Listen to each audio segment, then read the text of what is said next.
Hello, this is Mark from IMNG Organic. It's early in the morning, about 5:30, and we're outside for the simple reason is that we have two severe thunderstorms coming in, which possibly will give us hail. They're predicting that most likely it's going to happen, and it's going to get up to about 100 degrees today, and those storms are going to hit with straight line winds about 50 miles an hour. And I just want to show you an update in our raised beds in case anything happens to them. Plus, also outside with me is my hard-working pollinators.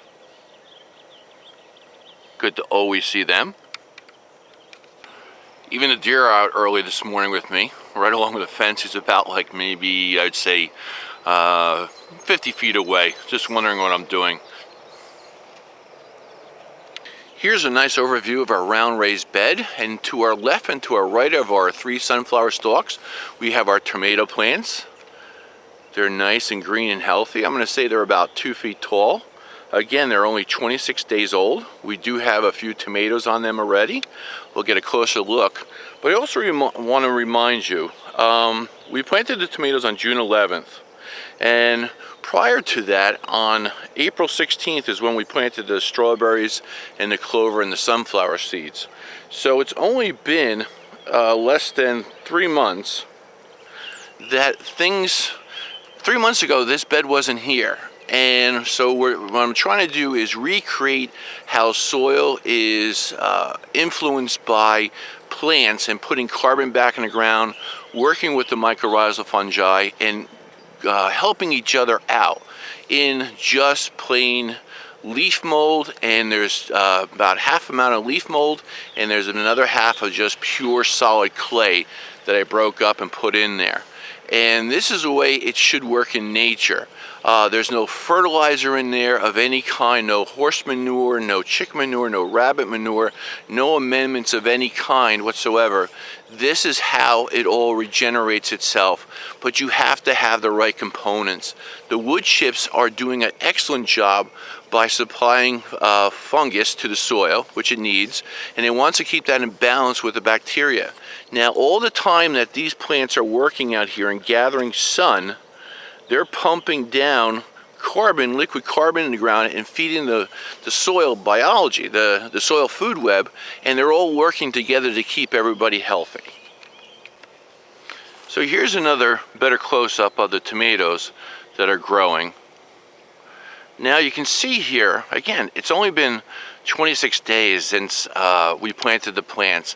They're nice and green. Some of the leaves are bent over for simple reason I had to re-trellis it because the wind knocked it down from our last hailstorm that we had a few days ago.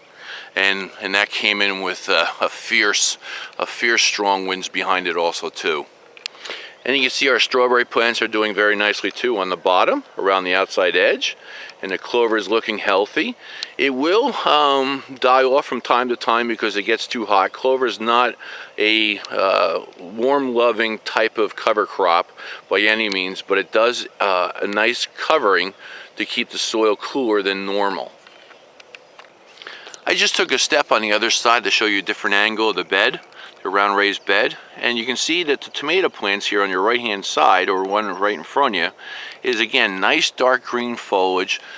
Everything's working together because hopefully we have mycorrhizal fungi in it. I'm assuming that it is, and you shouldn't assume things, but in the next part after this, when I do it, I'm ordering a couple things up, but I want to test the soil for mycorrhizal fungi, and I want to show you how you can test it in your own soil if you have mycorrhizal fungi available to your plants.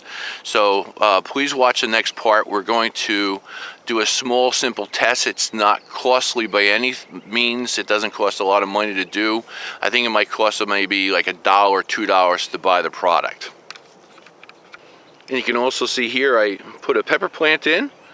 It's looking okay. It needs a little bit more help, but pepper plants are very picky. They love to have that constant heat all the time. They're a little bit more harder to grow than tomato plants for sure. I've been getting a lot of the same great question, and a lot of people are worried when you plant so many things together in such a small area, doesn't it steal nutrients from each other? No, it actually helps each other. As long as you have that mycorrhizal fungi in the soil and things are compatible with other plants, that for a simple reason, look at the sunflower. They're huge. They draw up a lot of water. They you think would starve the soil of nutrients, but no. But see, you can see how well the tomato plants are growing without any other amendments. No manure, no nothing, no worm casting, no coffee grounds, nothing. And they're doing just perfectly here.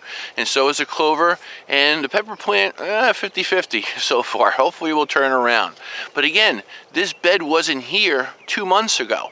This is all new and it's still working well. The reason why is because we're giving air to that soil also too. With the wood chips being open on the side, you're getting a lot of airflow and drainage in there. Roots need air or oxygen to bring in from bottoms. They also bring it in from the top, but it's more important to have airflow through the roots so they stay healthy. Here we have in front of us our standard fabric pot, and I grew a tomato plant in it last year. The soil is not really soil. They call soilless mix because it has perlite and vermiculite in it and a little bit of lime, and you have to add your organic nutrients to it to grow your tomato plants in these fabric pots. Now, I tried it because someone gave it to me. It was a salesman that says this is the way it's going to be, and I just wanted to appease them, and I got it for free, so I said, okay, let me try it. Now, but I want to show you in here, I'm going to try to take this out, and I'm going to take a saw and cut it in half because I want to show you how tomato roots grow in fabric pots, or hopefully the same way in the raised bed. Now we have it removed nicely, and I didn't break off too many things, but you can see some large roots in the center. And that's how tomato plant grows. It will send roots down deep, but I'm going to do by cutting it open, the other roots, if I'm correct, should be more around the edge. Not so much in between the middle and the edge, but they should go around the edge. Tomato plants are more surface feeders than they are that roots that go deep down into the soil. You can see here there's very little side roots on the side of the pot because they air prune. That's the purpose of the fabric pot, is to keep cooler temperatures and also to air prune those roots on the side. And you can see that there's very little roots growing. So let's cut it in half and see where the roots are. You can see our old tomato stem on top, and it kind of looks like a weird pumpkin right now. Got my little handsaw. Let's start cutting.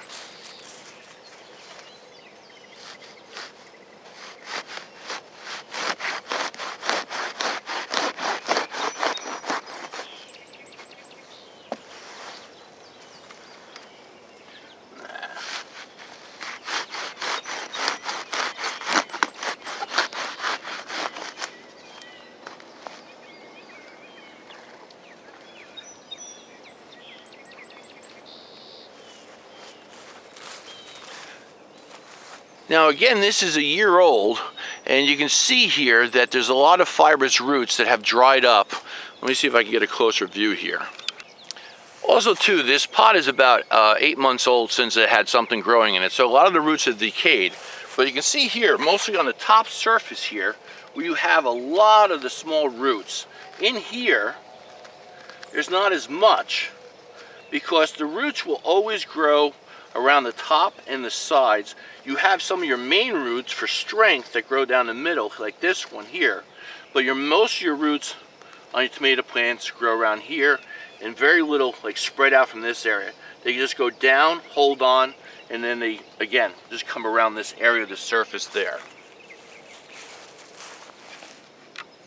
I just want to bring up this one important fact. If you go back in the other videos, you notice that I added a lot of clay into the leaf mold when I started filling up the beds around the wood chips. The reason I did that is because I want to build soil aggregates. This is the way that the plant gets oxygen. It allows the bacteria and the fungus to grow. It allows the mycorrhizal to grow, and that whole soil food web to keep going at a full strength, because it will take that organic matter and stick it to and keep it open against those aggregates, so you get plenty of water flow through it when it rains, and you get oxygen, and you also can store water in there. It's very important to build aggregates in your soil. Compost, believe it or not, doesn't build aggregates. And this is how nature's been doing it for billions of years before we tilled the soil and disturbed it and released all that carbon dioxide back up in the atmosphere. That's why it's not necessary to till, and it's okay to, and you should never have bare soil. One is to keep the temperature down. What you're doing is you're putting a roof over the soil. That's the main purpose of any mulch. Your wood chips in the back to Eden, or my leaf mold, or also too, it's basically covering the soil to keep the weeds down, to keep moisture in the soil, because all the biology wants to move around and needs moisture in there to move around. They're aquatic. And also is the main important thing is to keep the temperature of the soil cooler so they can work in an environment that's very comfortable to them. Now here's another perfect example of a beneficial insect. We have our spider web growing between our two sunflower stalks that are closest to us, and I believe the spider's in the middle there. Now hopefully you can see it, but again, this is how nature works, by having lots of things together, not so much putting things in rows. You need all those beneficial insects to be around to help your plants and to, work with nature, not against it, and never spray anything. I thank you very much for watching, and at the end of the season, when everything dies off, we're going to open up the beds, at least one of them, and we're going to look at the roots, see how far they went down and how healthy they are. Because I want you to see is the roots always have to be growing in the ground. They're never just reach a point and they stop. They always have to continue to grow to keep that plant healthy. And if you haven't done so, please subscribe. I appreciate all the people that have subscribed already, and thank you very much.